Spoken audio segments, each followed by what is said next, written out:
سلام دوستان، جام آسیا را کی به دست می‌آورد؟ اعظم غفورов برای به دست آوردن $1 میلیون مبارزه می‌برد. همه این و دیگر خبرها در نشر امروزی برنامه.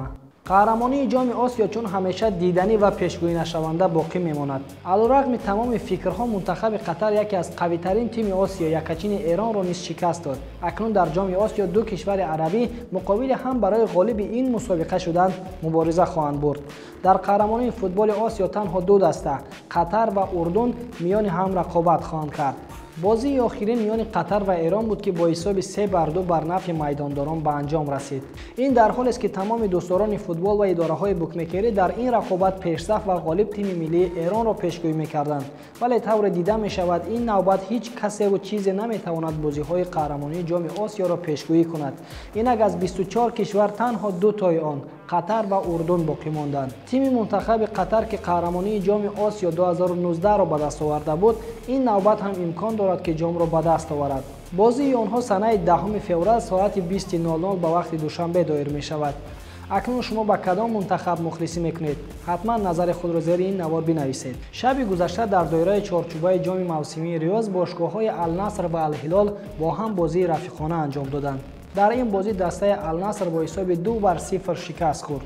دسته النصر یکی از شناخته‌ترین باشگاه‌های عربی است که در آن ستاره‌های شناخته به مانند کریستیانو رونالدو، سادیو مانه و تالیسکا بازی می‌کنند. همچنین دسته النصر هفته قبل تیم اینتر میامی آمریکا را که در آن نیز خیلی ستاره‌های شناخته بازی می‌کنند، آنها را با حساب 6-0 شکست داد.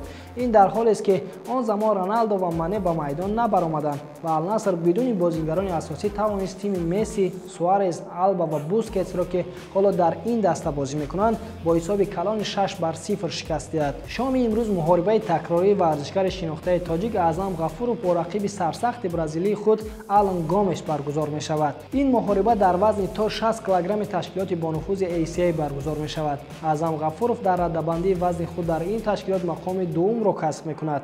او در این مسابقه برای به دست آوردن $1 میلیون مبارزه می برد.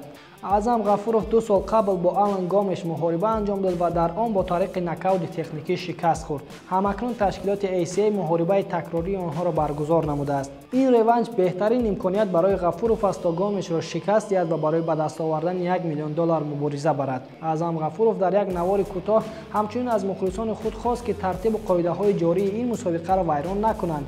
در مجموع در مسابقه تاجیکستان را 5 ورزشکار در وزن‌های گوناگون معرفی خواهند کرد. اعظم غفورov 30 سال دارد و زاده شهر کولاب است. او همچنین یکی از شناخته‌ترین ورزشکاران تاجیک است که در کارنامه حرفه‌ای خود 15 غلبه و 3 مغلوبیت ثبت کرده است. محاربه آنها شام امروز ساعت 17:00 در شهر مسکو روسیه برگزار خواهد شد. این بودند همه خبرهای جالب ورزشی. تا نشرهای دیگر.